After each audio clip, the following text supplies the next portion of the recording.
Let us now begin in Allah's blessed name. What is the Khilafah? The Khilafah is state and government in Islam. What is Islam? The definition of Islam is submission to Allah. What is submission to Allah? Submission to Allah is submission to Allah as Al-Malik. In some translations in English you find Malik as king. No. We don't want that translation tonight. We're dealing with political terminology here tonight. And so Al-Malik is the sovereign. Now that's a word you'll understand. Sovereign. Lahul Mulk, sovereignty belongs to him. And so to submit to Allah in Islam is to submit to Allah as sovereign who possesses sovereignty. To submit to anyone else as sovereign, to declare that anyone else possesses sovereignty, is to say goodbye to Allah. Did you hear that? To submit to Allah is to submit to Allah as Al-Akbar. And He reminds you that He is Al-Akbar, because every time you perform Salat, you cannot move in Salat without Allahu Akbar. Al-Akbar is the one who has supreme authority. And so the Khilafah is a state and government which submits to Allah's authority as supreme. For a Muslim to submit to anyone else and recognize his authority as supreme is to say goodbye to Allahu Akbar. Islam is to submit to Allah as Al-Hakam. The 99 names, this is one of them. Al-Hakam is the lawgiver, who not only gives the law, but his law is the supreme law. And when he makes something haram, it must be enforced as haram. And when he makes something halal, it must be enforced as halal. And so anyone who submits to any law other than Allah's law as the supreme law has said goodbye to Allah subhanahu wa ta'ala as Al-Hakam.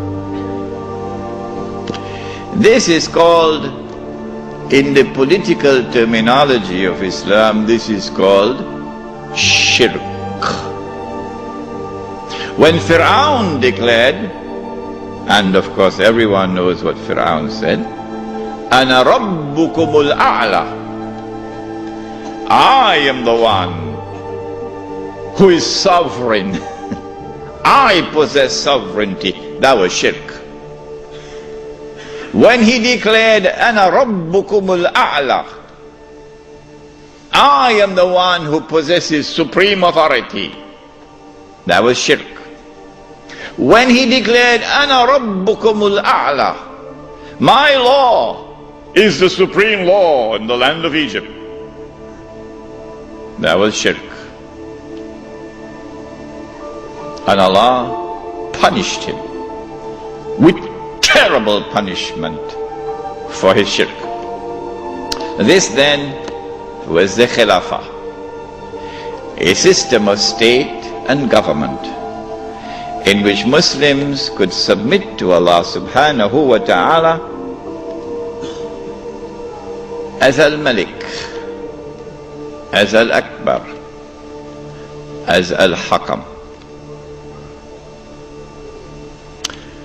The Khilafah was destroyed. Who destroyed it? Why did they destroy it? How did they destroy it? When did they destroy it? What did they replace it with? With what was it replaced? And what is its destiny? These are awesomely important questions which very few can answer today. There is a book outside which was not written as an attack on a religious movement, the Wahhabi movement, no. It is entitled The Caliphate, the Hijaz, and the Saudi Wahhabi nation state. It's outside. And it answers all of these questions. Now then, let us begin the lecture as to who destroyed the Khilafah and why did they destroy it and how did they destroy it. When you read this book, Jerusalem in the Quran, and when you listen to the lecture next Monday, then you'll know that the Jews had in their heart, as they still have to this day, this conviction that it is their destiny.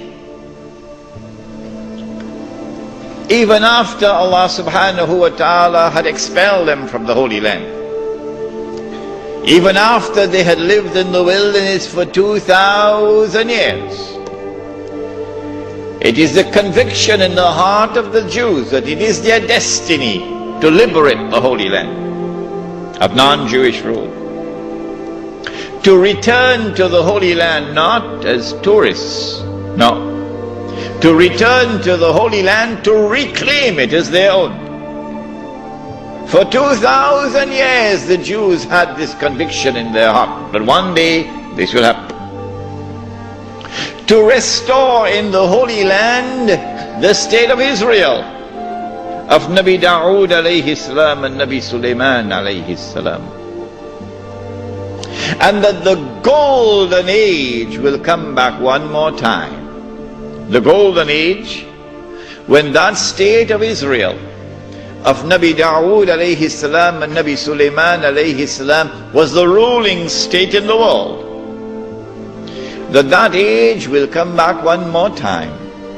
And so the state of Israel, when it is restored, will eventually become the ruling state in the world. This was the conviction of the Jews. You and I, from the Quran and from the Sunnah, from the Ahadith of the Prophet ﷺ, we would know about the magnificent deception of Al-Masih al-Dajjal, who liberates the Holy Land in 1919, liberates the Holy Land of non-Jewish rule, who brings the Jews back to the Holy Land not as tourists but to reclaim it as their own between 1919 and 1948, who restores a state of Israel in the Holy Land in 1948 and convinces the one-eyed Jews that this is the Israel of Nabi Dawood alayhi salam and Nabi Sulaiman alayhi salam. But of course it is not, it is an impostor. But they accept it and they embrace it. And that this Israel is about to become the ruling state in the world, replacing the United States of America. Those who differ with me, who say, well, we never read this in our books, where did he get this from? This must be false. My answer to them is just wait and see. Just wait and see. If this is to be accomplished, and the golden age of the Jews is to return one more time, and they are to rule the world, how will they do it? They will need globalization to bring all of mankind together as one global society.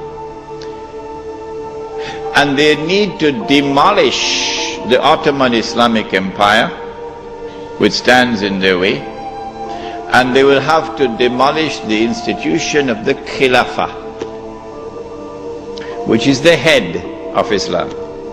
If you can cut off the head, then you can paralyze the body. And so the attack is now launched to cut off the head, the Khilafah.